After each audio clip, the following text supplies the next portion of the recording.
Hello out there. I'm here today to share my story of recovery in hopes that it helps someone else out there. So, if you're watching and you need a little validation about where you are right now or some hope that healing is actually possible, please keep watching. So, when I was sick, I absolutely loved recovery stories. I use them as fuel to keep me going. But I also have to be honest because um, I also still doubted that I really could get there. I hoped and I wanted it desperately, but it felt so far away. I also felt really skeptical when I heard recovery stories that seemed to happen overnight. And there are many out there. And what's interesting is that wasn't actually how my healing process unfolded. It has definitely been slow and steady. But I now believe and I understand exactly how it's possible to heal quickly because I've seen it in my clients and I have healed other symptoms in a very short period of time. So, what I think it's really important to remember is that healing is individual and it really is okay how it unfolds for each person. So please don't judge your own trajectory. So today I'm recording this video to share a new version of my recovery story. It's a version that I wasn't ready to tell until now. And in my previous version of recovery, which I recorded about a year and a half ago, that version was still heavily focused on all of the nitty gritty details of what I went through while I was sick. Now, I'm going to outline some of those here, but what I really want to focus on is what I think actually allowed me to heal because I feel like it's going to be of the most benefit to you. So, the bare bones. Prepping myself because I don't like talking about the nitty gritty stuff. So, I was experiencing weird, unexplained symptoms since about 2003. I was 26 years old and I had to quit my career with horses to take a very flexible desk job. And I did that job for about 12 years. And some of those years were fairly functional, but towards the end, I was going downhill and barely getting by. Towards the end of December 2014, I remember it was just over Christmas. My body completely and totally broke and I became bedbound. Overnight, I could no longer work, couldn't take care of myself, couldn't handle any stimulation of any kind. It was like a complete nervous system collapse. So I'm going to share just a list of symptoms I had. This is the short list. I had many more than this, but these are the key ones. And I think it'll just kind of give you a general idea of what I was going through. So I had all the hypersensitivities to sound, light, movement, smell, temperature, vision, food, and even electromagnetic frequencies. And with my hypersensitivities, the stimulation of any of these types of things, so like, a warm shower, for example, would send me into blacking out. At one point, reading words on a page would cause me to start blacking out. Being anywhere near my phone or a computer, I'd start to black out. So hypersensitivities to all those things. I also had gastroparesis, which was super fun. Couldn't really digest food. I had sensitivities to all the foods too. I was like afraid of everything. I had gastritis. I had nausea for 10 straight months, 24/7. I had reflux. So all the food that I did eat would just kind of sit there and come up my throat. And that caused a lot of other problems. I had orthostatic intolerance and POTS, and we could label that as dysautonomia. I was blacking out and I passed out. I had muscle and joint pain almost constantly. I had constant twitching, which was really gross because you could just kind of look at my skin and just watch it moving as if there were like bugs inside of my skin. I had convulsions, insomnia. I had a sore throat and flu-like symptoms almost all the time. I had severe, severe brain fog. I had anxiety, of course, because, feeling all this crap, you're not going to feel good about that. And then finally, I had panic. And with all of these symptoms, which, by the way, panic was actually my worst, I also had suicidal ideation. So there was a long time where I did not want to be here. Which, I look back and I think, well, of course you didn't. Like, that was pretty miserable. So, no, I didn't go to the hospital. No, I did not see a doctor other than phone appointments with two naturopathic physicians that I had already been working with who were really wonderful. And I appreciate their support. And I had been given the diagnosis of adrenal fatigue. And so just to give you context of how I was sort of making sense of what was happening to me, because I had the diagnosis of adrenal fatigue, and that's what I thought I was going through, I thought that what was happening to my body was an adrenal crisis. But I was too sick to get any tests to confirm that. I was too sick to go to the hospital. I was so afraid that if I did, that they would just make me worse and they wouldn't be able to help me, which is probably what would have happened. So I later received a diagnosis of CFS ME. So this is what I was dealing with and how I've interpreted it. I also believe that I was essentially in a high state of freeze and nervous system dysregulation, and that I had been for a very, very long time. So that just kind of gives you an idea of, how we might classify what I was going through. So the severe version of illness lasted for several years. I did all the things that everyone does. I started out with physical medicine, then holistic and functional medicine, then energetic medicine, then spirituality, then mind-body medicine, and then I turned to trauma healing and nervous system work. So I was pretty desperate to fix myself, and I felt immense pressure to get my life back because I didn't know how I could financially or practically sustain myself as a dependent person who was denied disability. That was a whole other thing, but I'll spare you that. I also just really hated being sick, and who can blame me? Who wouldn't, right? So I did what I could when I could, and that looked different at different points in my recovery. There were times I couldn't even read or listen to books. I couldn't search the web for suggestions. And at those times, I just practiced my own forms of surrender and connected to my spirituality. The first 4 years were very limited, though I was still doing everything I could in the kind of woo-woo realm. And I don't think that doing any of those things, like some of the things were releasing trapped emotions or doing energy clearings, things of that nature. And I don't think any of those things hurt me, but I think they were overshadowed by the pressure and the fear and the shame that I felt, because I was doing them from a place of trying to fix myself, because essentially I felt like it was my fault and I was wrong.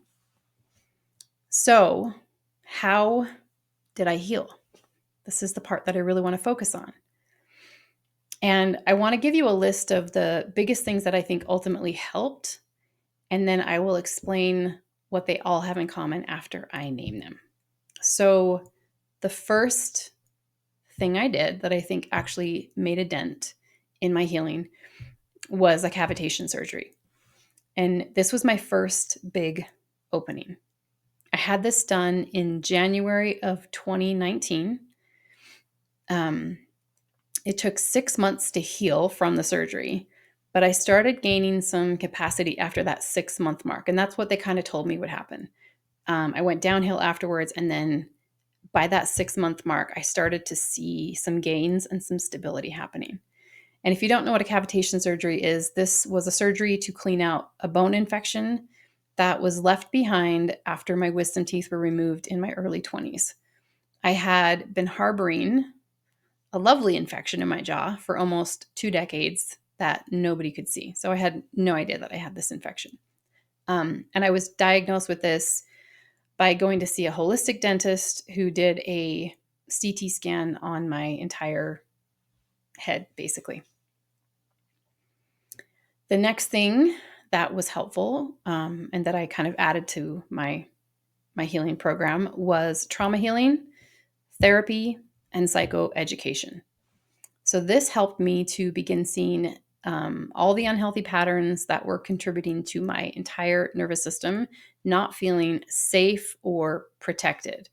I also found out that I was a codependent during this time, and learned all the ways that codependency had impacted my life and relationships. I'm laughing because honestly, I think the majority of people who have this type of illness um, would probably land in this category.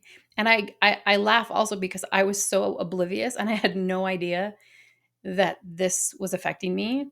I think I thought codependency was like being like really helpless and like really clingy or needy.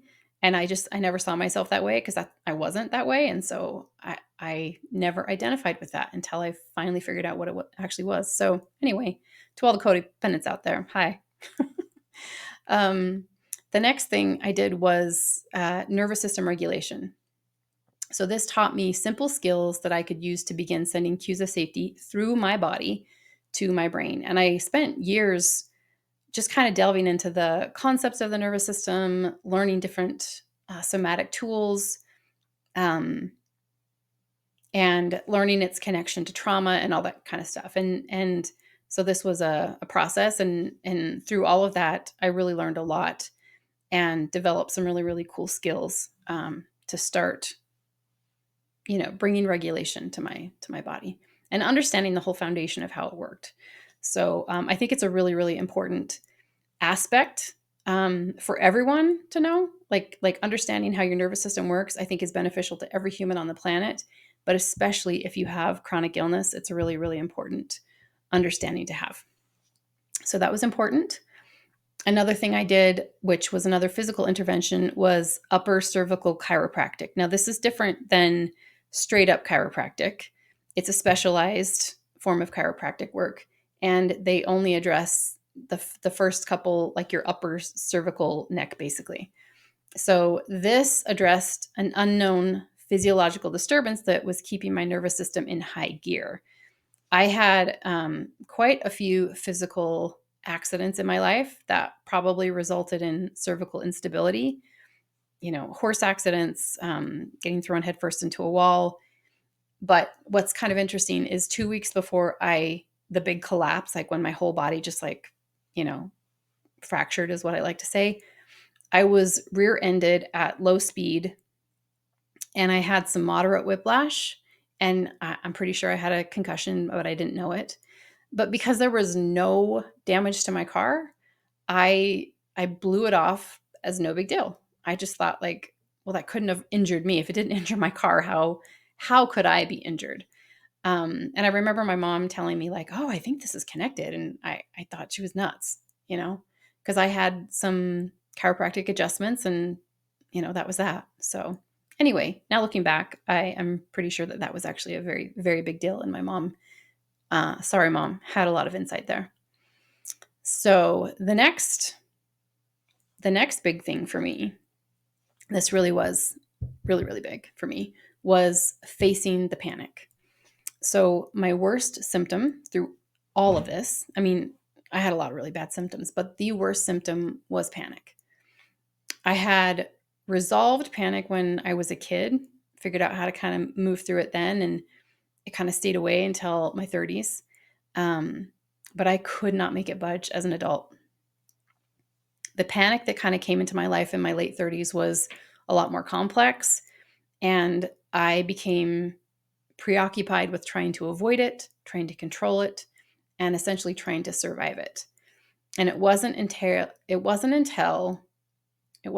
I dared to dance with the panic, um, where I dared to face it, fully believing that it would probably kill me, that it actually started to recede. And after that, I gained so much more confidence. And to this day, I am no longer afraid of the panic or of my body sensations that used to trigger the panic. Um, and I use these tools from a very cheesy program out there called Panic Free. So if you've ever heard of it or never heard of it, check it out because it actually is really helpful. But it took me 6 months to begin implementing the tools from that program. And then it took about a year to fully get over it. So I'm grateful for that cheesy program. Um, I mean, the guy is really awesome. I think his name is Michael Norman, but he just kind of has, I don't know. I don't know how to describe him, but it was a great program. So that was a really big piece for me, is being able to face down the panic, because the panic was literally keeping me, uh, holding me prisoner in my life. It was keeping me from doing so many different things because I was so afraid of triggering it. So it was keeping me stuck in a lot of ways.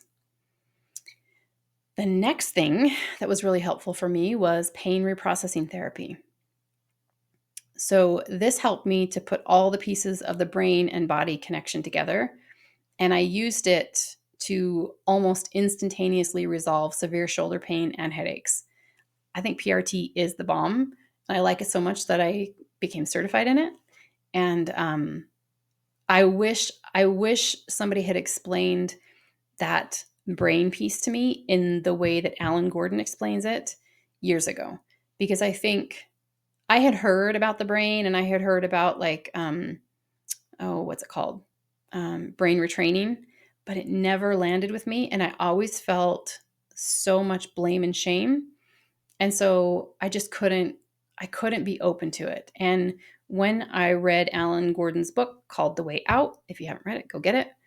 And I understood and did the training for pain reprocessing therapy. It opened up so many doors for me, and just there were so many things that clicked in my brain. So it's amazing and helps me to this day. Like, I am able, if there are just little symptoms that come up, I can be with them so much more easily because I know what they are. It's just taken all of the fear out of it.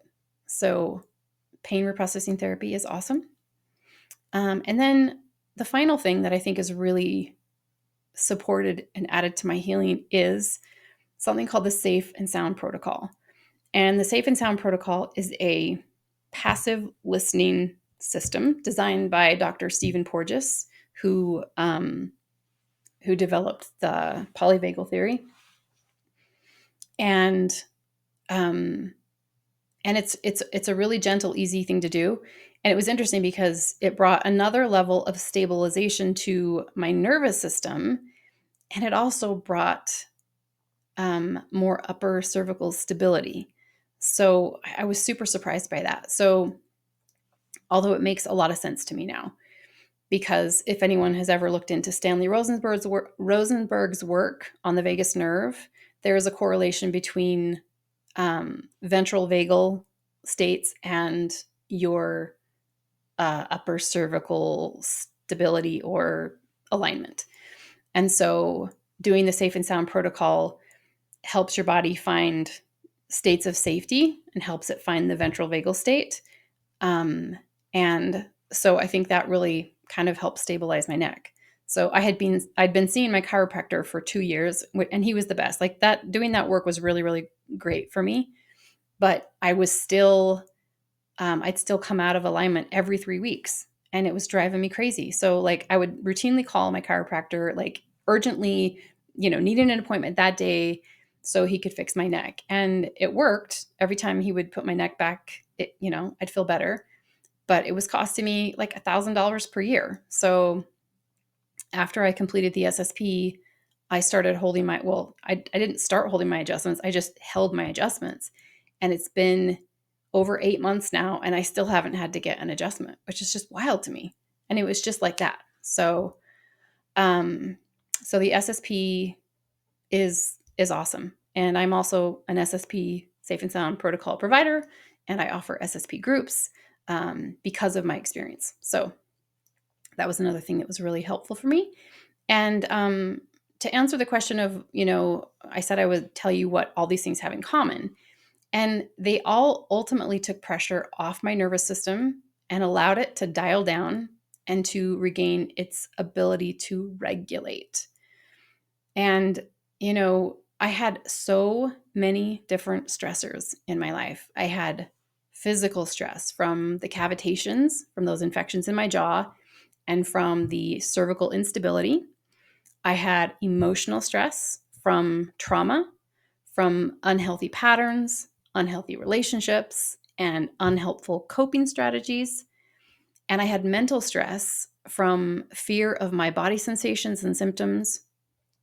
And ultimately, all of these things led to a dysregulated nervous system and a sensitized brain, which, my brain and my nervous system were trying desperately to keep me safe by turning on symptoms to sideline me from everything that it considered dangerous.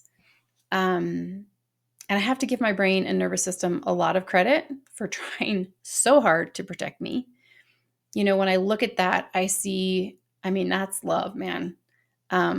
Even though it was misguided and it was causing me so much turmoil, I still hold a lot of compassion and appreciation for the level of dedication my brain and body have had in service of my survival. So I look back on it now in a very different way. Whereas before, I think I thought, my body just hates me, or, like you feel punished. But when you recognize that it is truly doing these things to keep you alive, you start to sort of, I don't know, come to a different relationship with it. So these are the biggest things that have helped me to recover.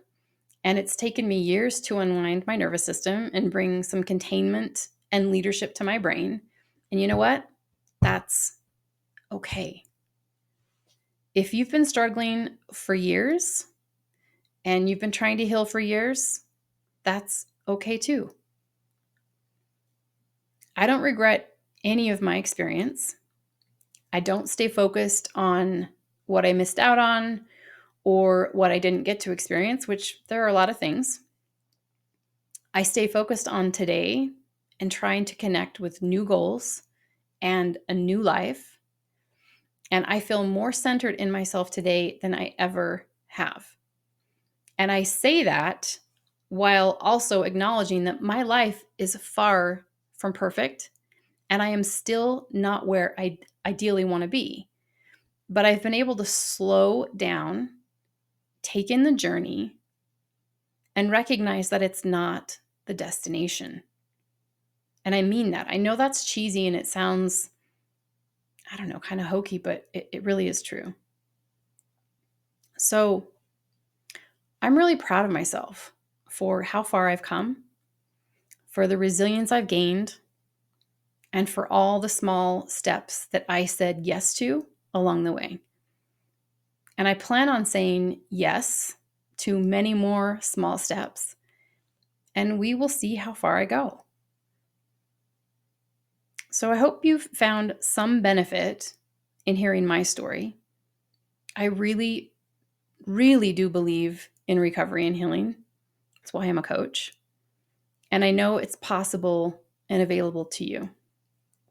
So the other thing I think about healing is that it's ultimately a creative endeavor for each of us.